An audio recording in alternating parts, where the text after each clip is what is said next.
Selamat siang kepada teman-teman. Gimana nih kabarnya? Semoga tetap dalam keadaan sehat walafiat ya. Terima kasih saya ucapkan kepada teman-teman yang telah hadir secara offline di ruangan Fakultas Ilmu Syariah dan Hukum UIN Sunan Kalijaga Yogyakarta, dan juga teman-teman yang mengikuti secara online melalui via Instagram Formaster. Saya harap di sini sudah pada siap ya untuk mendengarkan sharing session pada kesempatan kali ini. Senang sekali, sebelumnya perkenalkan, nama saya Zainab. Di sini saya sebagai anggota divisi diskusi ilmiah pada Forum Mahasiswa Magister Ilmu Syariah dan Hukum UIN Sunan Kalijaga Yogyakarta. Nah, pada kesempatan kali ini kita akan membahas tentang strategi pengelolaan jurnal OJS menuju terindeks nasional Sinta. Wah, berbicara tentang strategi nih teman-teman. Berarti kita berbicara tentang pendekatan secara keseluruhan yang berkaitan dengan pelaksanaannya.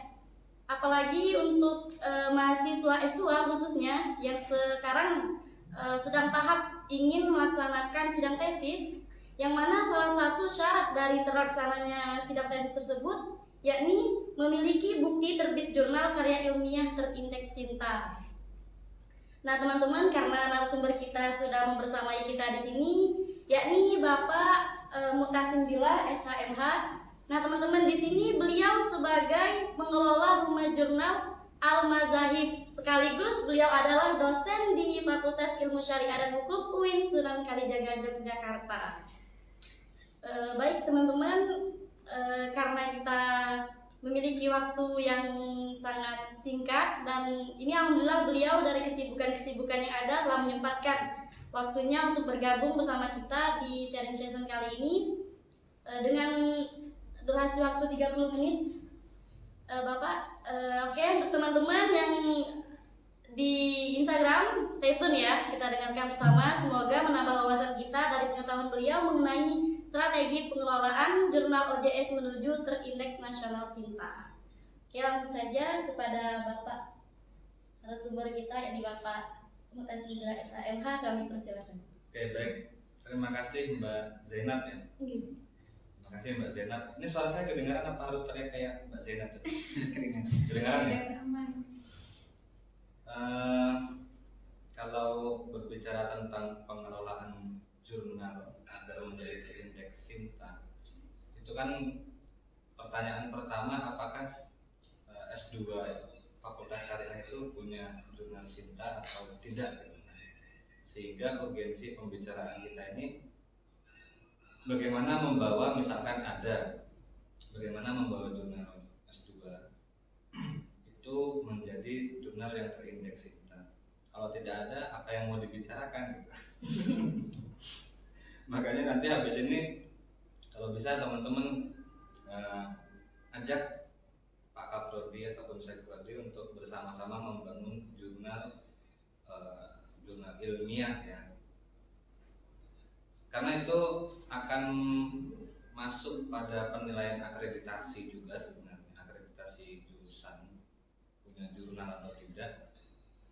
Dan juga jurnal ini kan sebagai corong ilmu pengetahuan ya, corongnya kampus itu ya jurnal saat ini. Jadi kalau misalkan S2 ini teman-teman semuanya pemikirannya bagus-bagus, tapi pemikiran itu tidak dipublikasikan dalam sebuah jurnal, tentu akan menjadi sia-sia gitu kan, hanya berakhir di dalam diskusi ruang kelas saja. Sehingga karena memang di sini belum ada jurnal S2, maka teman-teman biasanya ngirimnya ke luar ya, yang mungkin Sinta-Sinta itu berbayar. Coba bayangkan kalau teman-teman punya jurnal sendiri di sini, teman-teman yang mengelola misalkan, tentu akan menjadi mudah semacam simbiosis mutualisme ya. Teman-teman butuh jurnal, jurnal juga butuh artikel.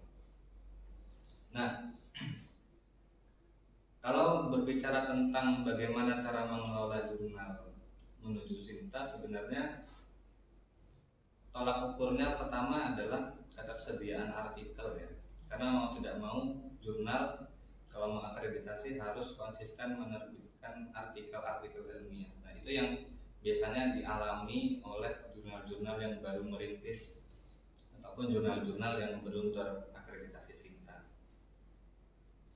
Tentu secara pragmatis anak-anak S2 ataupun dosen-dosen peneliti tidak akan mau menerbitkan jurnalnya di itu ya, jurnal yang belum cinta gitu kan. Untuk apa, tidak ada manfaatnya gitu kan, tidak masuk syarat munakosah juga. Kalau dosen nanti masuk umumnya juga kecil gitu kan, tidak bisa syarat untuk naik pangkat dan lain sebagainya. Sehingga saat ini memang jurnal cinta memang sangat penting gitu ya.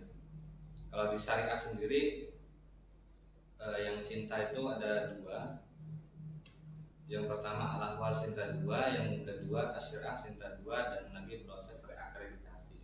Reakreditasi ini mengakreditasikan ulang gitu. Pak sebelumnya sudah akreditasi akan mengajukan reakreditasi. Yang lainnya sebenarnya sudah berdiri ya sejak tahun 2011, 2012. Al-Mazahib sendiri sejak tahun 2012 sudah terbit gitu kan. Tetapi kok sampai saat ini belum cinta, karena ada banyak aspek permasalahan, persoalannya. Karena untuk mengajukan akreditasi itu tidak gampang gitu. Mungkin kalau pragmatisnya bisa aja kita ajukan yang ada, tapi nanti keluarnya entah dia cinta 5 atau cinta 6 ataupun bahkan tertolak cinta karena nilainya kurang gitu kan. Karena untuk mengajukan akreditasi banyak sekali hal-hal yang dinilai. Misalkan kalau sekarang itu diversitas penulis, artinya bahwa penulis itu bukan hanya orang dalam saja. Kalau misalkan Al-Mazahib selama ini diversitasnya tidak ada, 0, karena Al-Mazahib sebelumnya dan mungkin sampai saat ini penulisnya masih orang Indonesia saja gitu kan. Nah, makna diversitas penulis ini artinya bahwa penulis harus terdiri dari orang Indonesia dan orang luar negeri. Ini menjadi tips pertama jika nanti teman-teman mau mendirikan sebuah jurnal cinta S2 gitu kan. Maka teman-teman bisa menggandeng penulis-penulis luar gitu kan. Tulisan kalian, tulisan S2 gitu, anak S2, dengan menggandeng penulis-penulis luar negeri. Punya teman yang kuliah di Malaysia, di Belanda, di Amerika, pinjam nama gitu. Itu secara pragmatis memang seperti itu ya. Beberapa jurnal yang sudah sampai jurnal internasional, Scopus pun bahkan mensyaratkan hal seperti itu gitu. Kayak syarat untuk mensubmit di jurnal mereka harus ada dampingan dari penulis luar negeri. Itu pragmatis sekali, tapi memang kenyataannya memang seperti itu ya. Yang kedua, diversitas editor sama reviewer. Jadi memang kalau cintanya semakin tinggi, cinta 2 misalkan, cinta 2 itu harus memiliki diversitas juga, dan itu menjadi penilaian tersendiri. Tidak bisa nanti editornya hanya Pak Muris atau Pak Mansur atau teman-teman semuanya jadi editor, tidak bisa, tapi harus mencantumkan editor dari luar. Reviewer juga seperti itu. Dan yang menjadi kendala dari akreditasi jurnal yang belum tercinta, belum terakreditasi adalah ya seperti itu. Yang pertama, kita tidak punya tulisan yang meskipun kualitasnya itu nanti dipertanyakan. Yang kedua, penulisnya itu cuma orang-orang Indonesia saja, kemudian editornya cuma orang-orang Indonesia saja, reviewernya juga orang-orang Indonesia saja. Jadi memang kalau dalam pengajuan akreditasi cinta itu perlu dukungan koneksi ya. Koneksinya tidak hanya orang Indonesia saja. Jadi kalau teman-teman jadi pengelola jurnal, misalkan jadi dosen S2 kan, lulus jadi dosen terus mau mengelola jurnal, dibutuhkan koneksi yang luas. Yang luas artinya tidak hanya Indonesia saja, yang Sumatera saja, Kalimantan saja, tapi kalau bisa ya Malaysia gitu kan. Mungkin teman-teman udah punya bekal kemarin mengadakan international conference colloquium. Itu teman-temannya dari Malaysia tuh dipegang itu, siapa tahu besok bisa diajak kerjasama untuk meningkatkan kualitas jurnal ilmiah. Terus ini yang ingin dibahas tentang apanya ini? Tentang itu sebagai pembukaan saja ya, bahwa dalam mengelola jurnal perlu adanya koneksi yang luas, baik itu dari penulis, editor, reviewer, dan lain sebagainya, karena itu menjadi penilaian yang tinggi setelah substansi isi. Nah, substansi isi, substansi sebuah artikel itu bisa dikatakan bagus ketika sudah melewati tahap review yang tidak hanya orang dalam saja yang mereview, orang luar perlu gitu kan. Maka itu terjadi kontrol kualitas, quality control di situ. Tidak hanya orang dalam saja, nanti mentang-mentang orang dalam masuk enggak. Karena dalam proses jurnal yang benar-benar bagus, quality controlnya itu di reviewernya itu. Nanti reviewer akan memberikan catatan-catatan tentang substansi dari isi. Kalau melihat dari data jurnal di Indonesia ya, itu sekitar ada 6.000-an jurnal yang sudah terindeks SINTA. Artinya baru 6.000 dari berapa puluh ribu mahasiswa gitu kan, dan berapa puluh ribu dosen. Kebutuhan jurnal terindeks SINTA itu semakin lama semakin penting, semakin mendesak gitu ya. Karena kebutuhan kita untuk mempublikasikan ilmiah tidak didampingi dengan jumlah dari jurnal ilmiah yang terakreditasi itu sendiri. Kalau syariah insya Allah nanti paling akhir bulan, akhir tahun, setelah terbit akhir tahun nanti baru mengajukan SINTA setelah 2 tahun ya. Jadi kalau mau mengakreditasi selama 2 tahun, syaratnya adalah telah terbit selama 2 tahun dan setiap tahun minimal terbit 2 kali dan setiap terbitan minimal 5 artikel. Itu syarat pertama. Sebenarnya banyak sekali syarat-syarat mau mengajukan SINTA ya, harus ISSN, author,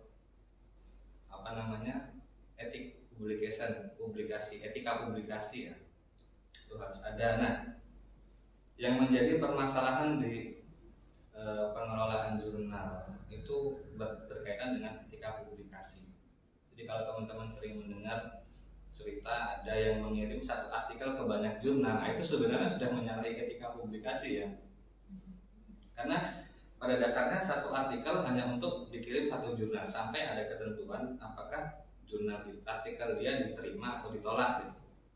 Tapi yang terjadi selama ini banyak sekali artikel-artikel bahkan di SINTA 2 pun yang masuk, tapi dia juga mengirim ke tempat lain, sehingga ketika sudah sampai tahap review gitu kan, mau diterbitkan, ternyata artikelnya sudah ada di tempat lain. Nah, itu sebenarnya yang menjadi permasalahan juga. Dan itu sebenarnya bisa di blacklist. Nah, orang yang seperti itu bisa di blacklist untuk tidak pernah diterbitkan lagi artikelnya di jurnal itu. Itu menjadi konsekuensi yang sangat parah kalau menurut saya. Kita udah review 2 reviewer, kemudian sudah kita beri masukan-masukan juga sebagai editor. Ketika dikembalikan, maaf Pak, ini artikelnya sudah terbit di SINTA ini gitu kan, di artikel di jurnal ini. Dan itu kadang para editor itu kesulitan gitu kan. Nah, ini udah digadang-gadang mau terbit di sini, ternyata sudah terbit di tempat lain. Akhirnya editor harus mencari jurnal artikel lain lagi gitu kan. Mungkin ada yang didiskusikan Pak. Ya mungkin dari materi yang telah narasumber kita sampaikan tadi sangat membantu kita untuk mengetahui ya bagaimana pengelolaan jurnal terindeks SINTA. Baik, mungkin dari teman-teman yang hadir mungkin ada yang ingin bertanya. Saya persilakan. Mungkin sedikit ya. Ya, bisa. Ini mau tanya terkait bagaimana sih tahapan awal, apa yang harus dilakukan paling awal ketika kita berniat untuk ini membuat suatu jurnal, ataupun mengelola suatu jurnal gitu. Kita mau buat link jurnal yang dimana wadah ini kita buat untuk orang-orang bisa mengirim artikelnya. Kira-kira kita mulainya dari mana gitu? Oke. Kalau memulai memang beda-beda di setiap instansi ya. Jadi sebenarnya jurnal seperti ini Mas. Misalkan jenengan punya sumber daya untuk membuat jurnal, misalkan punya dana untuk menyewa website, domain, itu Mas bisa membuat jurnal Masnya sendiri. Kemudian dengan memanfaatkan linknya jenengan, cari editor sendiri, kemudian cari reviewer sendiri, itu bisa sebenarnya, tidak harus atas nama institusi gitu kan. Tapi kalau di UIN sendiri, untuk membuat jurnal, misalkan teman-teman mau bikin jurnal, pertama harus mempersiapkan nama, dan nama ini, penamaan ini masuk pada penilaian ya. Apakah namanya itu namanya sesuai dengan jurnalnya atau tidak. Misalkan kalian mau bikin jurnal tentang hukum Islam tapi namanya kok tidak ada unsur-unsur hukum Islamnya, nah itu nanti kecil penilaiannya gitu kan. Misalkan magister ilmu syariah, bikin pertama harus konsep nama dulu, karena namanya nanti akan diturunkan ke fokus kajian jurnal itu. Misalkan penamaannya Islamic Law Journal, bisa ya, ILJ, Islamic Law Journal gitu kan. Maka nanti di fokus kajiannya itu hanya menerbitkan artikel-artikel yang bernuansa hukum Islam. Untuk langkah pertama bisa minta untuk dibukakan portal jurnal ke rumah jurnal UIN ya. Kalau di UIN nanti rumah jurnal akan memberikan sebuah akun pengelola, di mana pengelola itu bisa merubah isi dari jurnal tersebut.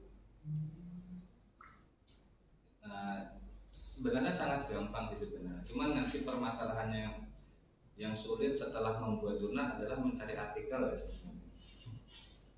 Apakah teman-teman nanti mau menyumbangkan satu artikel terbaik mereka, kemudian dengan penulis luar gitu, disandingkan dengan penulis luar. Nah itu yang menjadi tantangan sebenarnya. Semua jurnal memang kalau sekedar membuat jurnal gampang ya, tinggal kita tentukan namanya, kemudian fokusnya apa, cari editor, cari reviewer. Yang paling sulit memang mencari artikel gitu. Dan itu memang harus persiapan untuk artikel itu akan diterbitkan selama 2 tahun. Kalau misalkan belum ada artikel sama sekali yang mau diterbitkan, lebih baik jangan. Karena kita punya modal harus kuat selama 2 tahun itu.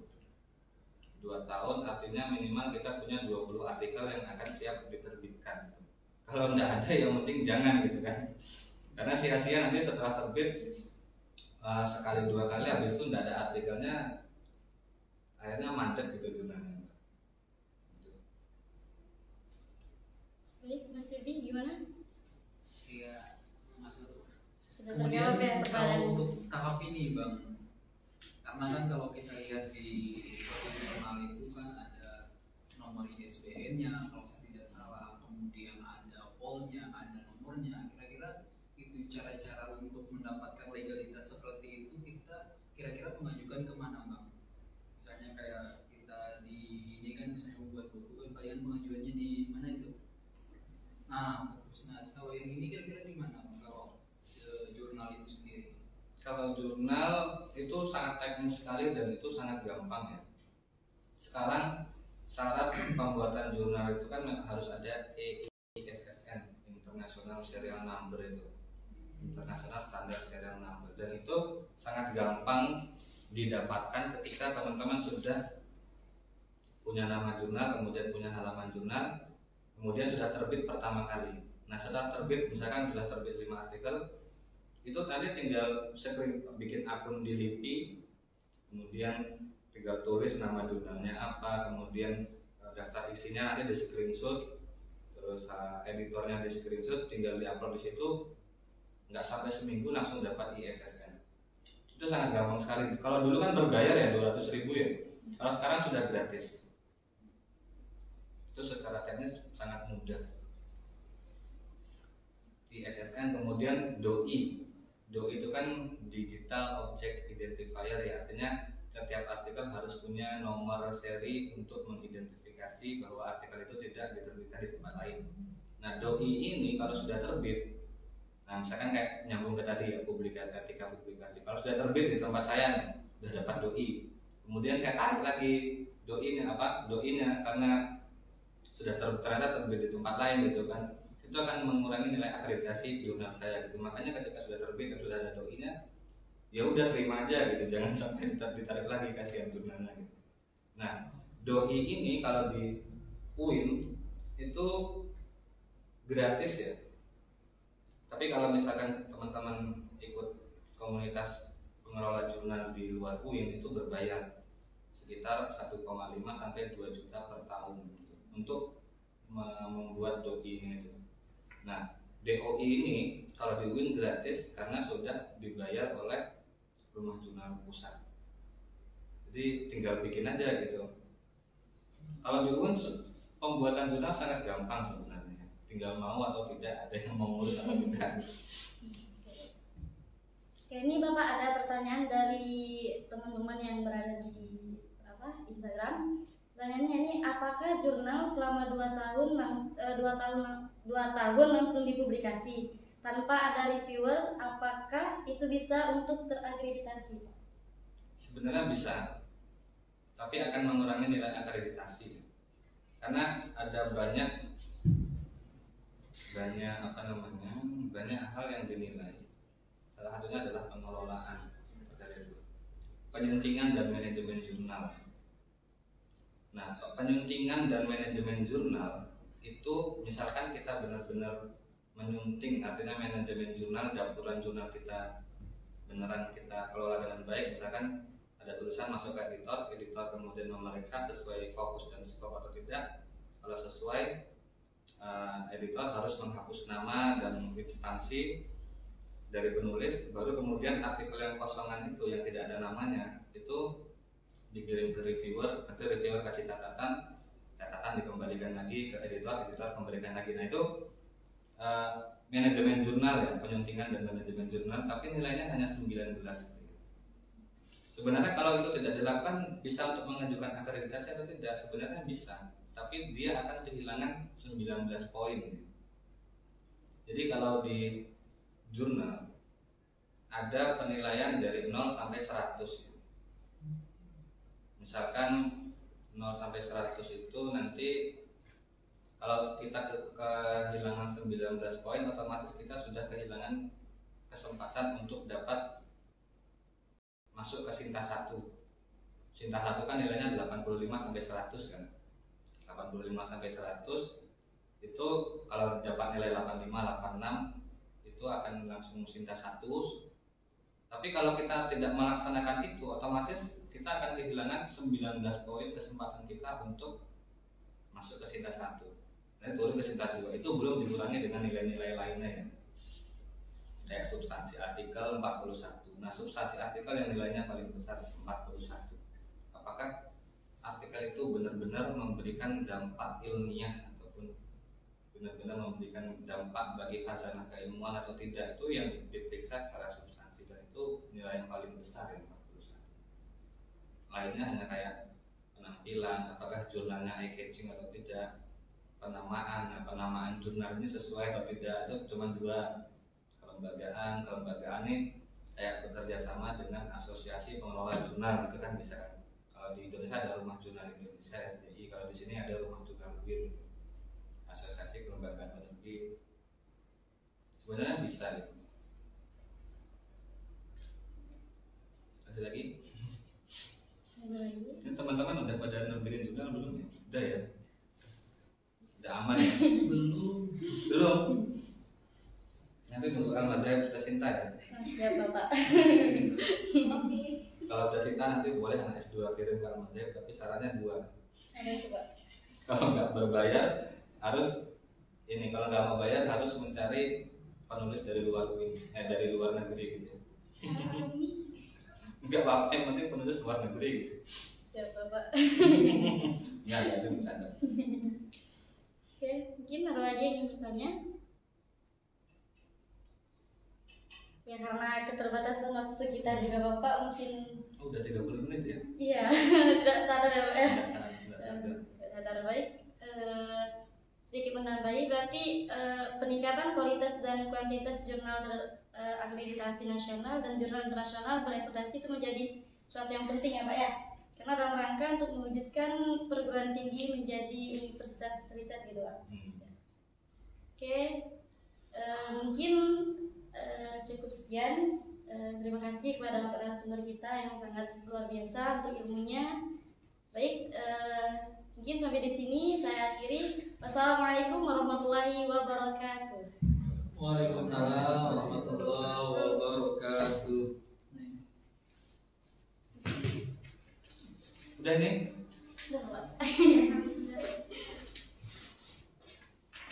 Ini di-upload di IG nanti. Iya. Di sini. Mana Selanjutnya penyerahan.